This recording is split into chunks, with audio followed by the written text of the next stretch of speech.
আসসালামু আলাইকুম রহমতুল্লাহি ওয়া বারাকাতুহু। সম্মানিত প্রিয় বন্ধুরা, আশা করছি সকলে ভালো আছেন, সুস্থ আছেন।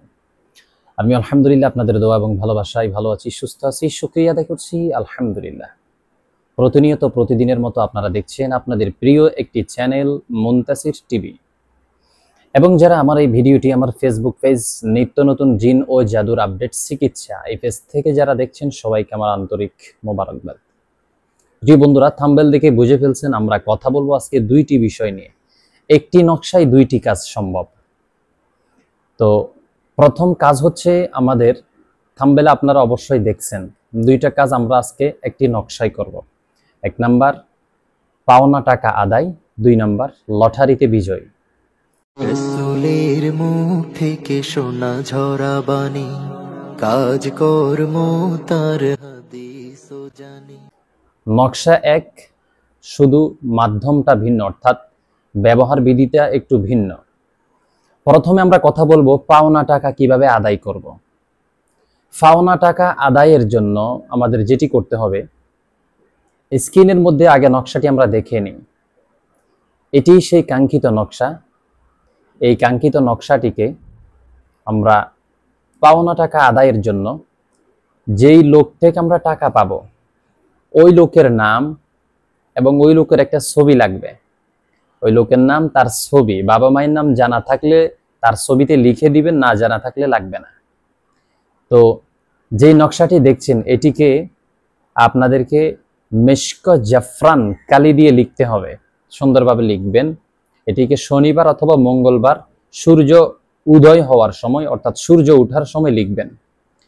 একটানা 21 খণ্ড লিখতে হবে। এটাকে 21 খণ্ড লিখবেন। এই 21 খণ্ডকে প্রতিদিন তার ছবির মধ্যে তার নাম, যদি তার বাবার নাম জানেন লিখে দিবেন শুধু, অথবা তার নাম লিখে দিবেন। যদি তার বাবা মায়ের নাম জানেন সেটা লিখবেন, যদি না জানেন শুধু তার ছবির পিছনে তার নামটা লিখে দিবেন। লিখে দেওয়ার পরে ওই কাঙ্ক্ষিত নকশাগুলোকে আপনাকে 21 দিন জ্বালাতে হবে, এবং জ্বালানোর সময় আপনি মনে মনে ভাববেন যে অমুকের কাছ থেকে আমি টাকাগুলো আদায় করে নিচ্ছি। আপনি শুধু মনে মনে এটা ধারণা করবেন, আপনার মনে মনে। এইভাবে আপনি 21 দিন করবেন। পাওনাদার আপনার টাকা দেওয়ার জন্য সে বেকুল হয়ে যাবে, অর্থাৎ তার শরীরের মধ্যে অস্থিরতা সৃষ্টি হয়ে যাবে। তখন আপনার জন্য তার একটা ঝালঝালা, যেটাকে আমরা বলি ইসলামী শরীয়তে, যে কেমন কেমন লাগতেছে, তার টাকাগুলো আমি দিতে পারতেছি না, নিজের কাছে খুবই হেনস্থার শিকার হবে সে নিজেকে নিজে। এই জন্য সে এই নকশাগুলো যখনই আপনি জ্বালাবেন, জ্বালানোর সাথে সাথে আপনার পাওনা টাকা সে দিয়ে দেওয়ার জন্য বেকুল হয়ে যাবে, এবং 21 দিনের মধ্যেই সে আপনার টাকা আপনাকে পরিশোধ করবে।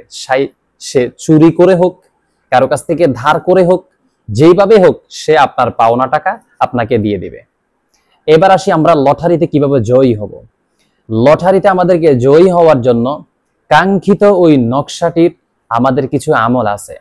এক নাম্বার, কাঙ্ক্ষিত ওই নকশাটিকে আমাদেরকে মেশক জাফরান কালি দিয়ে বুঝপত্রের মধ্যে লিখতে হবে 7 খণ্ড।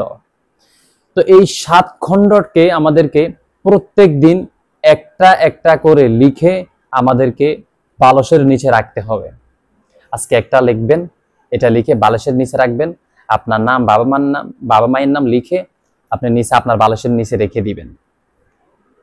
একদিন, দ্বিতীয় দিন একই অবস্থা, তৃতীয় দিন একই অবস্থা, এইভাবে মোট 7 দিনে 7টা খণ্ড লিখবেন।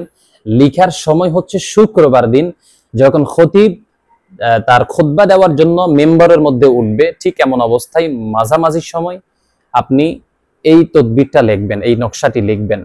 লিখে প্রতিদিন ক্রমান্বয়ে 1 থেকে 7 দিন পর্যন্ত আপনি এই আমলটা করবেন। আমলটি করার সময় রাত্রে যখন ঘুমাবেন তখন আপনি যেই খেলাটাতে জয়ী হতে চান ওই খেলাটা নিয়ে আপনি ভাববেন, কিছুক্ষণ আপনি ভাববেন। এরপরে 1 সপ্তাহের যে আমল আপনি করবেন, 1 সপ্তাহের শেষ দিন অথবা তার আগের দিন আপনি কোন 3টা অথবা কোন 6টা সংখ্যা ধরলে পরে আপনি লটারিতে জয়ী হবেন, আপনি বিজয়ী হবেন, ওই সংখ্যাগুলো আপনি যখন ধরবেন এর আগের দিন রাত আপনার চোখের সামনে স্বপ্নে চলে আসবে। আপনাকে একজন তাবেদার, ওই নকশার তাবেদার জিন আপনাকে এটি জানাবে। হয়তোবা শেষের দিন নয়তোবা তার আগের দিন এটা আপনাকে জানাবে। তো অনেক ভাই আমাকে লটারির সংখ্যা জানার জন্য আমাকে কল দিচ্ছেন ইদানিং। যখনই আমি আমার হাতে একটা দেখেন রাজমোহনী আংটি দেখা যাচ্ছে, আমি এই রাজমোহনী আংটি যখন থেকে ছেড়েছি আমাকে অনেকেই বলছেন লটারিতে বিজয়ী হওয়ার জন্য। তা আপনারা চাইলে এই আংটির মাধ্যমেও কিন্তু লটারিতে বিজয় অর্জন করতে পারবেন, অথবা স্ক্রিনে যে নকশা দেখেছেন ওই নকশার মাধ্যমেও একজন তাবেদার জিন আপনাদেরকে এটা জানিয়ে দেবে। ভালো থাকবেন, সুস্থ থাকবেন, আমলটা সুন্দরভাবে যদি করতে পারেন ধন্যবাদ আপনাদেরকে, কারণ আমল আপনাদের জন্য, আমল সেবা সব আপনাদের জন্য। যদি করতে পারেন ইনশাআল্লাহ উপকৃত হবেন। দোয়া করবেন আমার জন্য। সুস্থ থাকেন। আল্লাহ হাফেজ। আসসালামু আলাইকুম ওয়া রাহমাতুল্লাহ।